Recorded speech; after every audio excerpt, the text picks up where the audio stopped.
The Alliance was dying. Across the cold expanse of the Persean Rift, fleets burned and worlds fell. Every transmission that reached High Command ended the same way, with static. The Vroth Dominion, a coalition of ancient warlords, had spent centuries perfecting conquest. Their fleets moved with mathematical precision, their technology outmatched every known species, and their warriors fought without hesitation or mercy. For the first time in millennia, the stars themselves seemed to tremble beneath their march. Admiral Laren of the Ture stood before a dim holographic display inside the fractured war room of Arthen Station. Around him, representatives of 26 species waited in grim silence. The map above the table pulsed with red indicators spreading across hundreds of light years. Once blue sectors of Alliance control now blinked crimson, swallowed by the Dominion's relentless advance. Their push through the Veil corridor has shattered our inner defenses, Laren said, his voice hollow. We have lost 1/3 of the fleet in 6 cycles. If they reach the Helion gates, they will have open passage to the core. A murmur rippled through the room, fear, despair, and disbelief mingling. For ages, the Alliance had prided itself on unity and enlightenment, but unity was a fragile thing under fire. The Corel delegation blamed the Volari for retreating too soon. The Volari accused the Harn of withholding reinforcements, and all of them whispered the same thing. There was no way to win. Then from the far end of the chamber, a quiet voice spoke. What about the humans? Every head turned. It was an officer from the Logistics Corps, young and exhausted, her uniform marked with ash and oil. Laren's gaze narrowed. The humans are gone. They withdrew from the Alliance decades ago. They didn't withdraw, she said. They were exiled. The statement hung in the air like a thunderclap. Everyone remembered that moment in history, the vote that banished Earth from the Council. Humanity had refused to abandon their weapons development programs, refused to bow to the Alliance's doctrine of pacifism. They had called it barbaric, savage. They had said humans were too unpredictable to be trusted with the stars, and so Earth had gone silent. Now, as the Dominion drew closer to victory, the thought returned like a ghost. For 2 days, the Council debated the unthinkable. Then at last the vote was cast. A diplomatic relay was launched toward Sol with a single encoded message.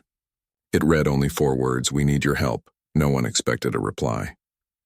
But 3 weeks later, the void shimmered. An unfamiliar signal pierced the encrypted channels, its tone sharp and clear. The words that came through were simple. Message received. Stand by. The first sign came at the Battle of Nareth. The Alliance fleet, battered and outnumbered, had prepared for its final stand above the shattered moon.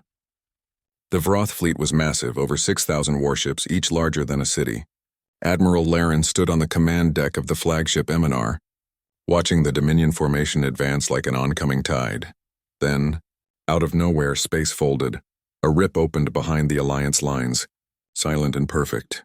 Out of it emerged a single black silhouette, angular and vast, its hull reflecting no light. The ship had no markings, no insignia, just a small white emblem burned into its armor. Earth Defense Command. The vessel moved with impossible grace. Before anyone could react, it launched a pulse through the system, knocking every Dominion sensor offline. Then came the weapons fire, lances of concentrated energy that tore through enemy dreadnoughts as if they were paper. In minutes, hundreds of Vroth ships were gone. The Alliance fleet, stunned into silence, could only watch. Then the human ship opened a comm channel. A man's voice came through. Calm, controlled. This is Commodore Hale of the Terran fleet. We are assuming tactical control. Stay out of the firing lanes. The battle ended in less than an hour. When the debris settled, the Dominion formation was shattered. The humans had returned, and they had not come back the same. News of Nareth spread faster than any official communique. Across the galaxy, whispers of Earth's return turned into shouts. The Dominion, long accustomed to dominance, now faced a foe that fought with precision, creativity, and something no other race understood: instinct. Human fleets appeared seemingly out of nowhere. They didn't just fight, they adapted. Every encounter, every defeat became a lesson. They studied enemy weapons, learned their rhythms, exploited their doctrines. Within months, sectors once lost to the Dominion began to fall silent, not because of destruction, but because the humans had forced their retreat. Alliance admirals, stunned by the efficiency, were invited aboard Terran ships. There they witnessed technology no one had imagined: artificial intelligences running real-time tactical simulations, star drives that could phase through quantum folds, kinetic rail systems capable of piercing planetary shields. But it wasn't just the machines. It was the people. Human officers moved through the chaos of war with a calm born of countless crises. Where others hesitated, they decided. Where others analyzed, they acted. They coordinated with alien fleets not as commanders but as partners, adapting their methods to each species' strength. It was war, refined into an art form, and for the first time in years, the Alliance began to believe again. At the edge of the front lines, deep within the Carthan expanse, the decisive battle approached. The Dominion had rallied every remaining fleet to crush the uprising. Their armada numbered more than 20,000 ships. They called it the Final Purge. On the other side waited the Allied coalition, now reorganized under a joint command, the Terran Strategic Council. Over 1,000 human warships formed the core, surrounded by fleets of every species that had once doubted Earth. Admiral Laren stood on the bridge of the Eminar again, this time beside Commodore Hale. Through the observation window, the enemy formation loomed, blotting out the stars. "They outnumber us 20-1, Laren said quietly. Hale nodded. "They always do." The human admiral turned to his crew. "Execute Operation Cascade."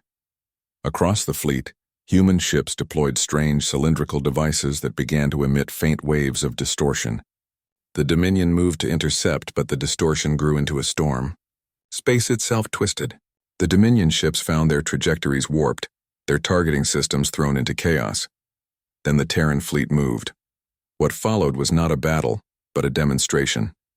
Humans had weaponized unpredictability. They used gravity wells as slingshots, redirected debris fields as kinetic mines, and lured enemy dreadnoughts into crossfire traps.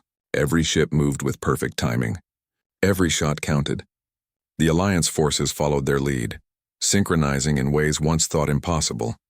When the Dominion flagship tried to escape, it was intercepted by a single Terran battleship, the Warspite. Hale's voice carried through every channel. "For every world you burned, for every city you crushed, for every voice you silenced, this ends now." One shot. A single concentrated beam pierced the Dominion flagship's core. It imploded silently, taking the entire command structure with it. The war ended within a day. In the aftermath, the stars were quiet. The Dominion collapsed, their fleets surrendering one after another. The Alliance reclaimed its territories, though few forgot who had truly turned the tide. On Arthan Station, the Council reconvened. The chamber was rebuilt, brighter than before. At the center stood Commodore Hale, surrounded by representatives who once voted to exile his kind. The council speaker rose. "Humanity, we wronged you. You warned us the stars were not gentle. You told us peace without strength was an illusion. We called you dangerous, and yet when all else failed, you returned." Hale said nothing at first. His eyes moved across the room, calm and unreadable. "We didn't come back for revenge. We came back because we remembered what it meant to stand together." Silence followed. Then the speaker bowed his head. "Will you lead us?"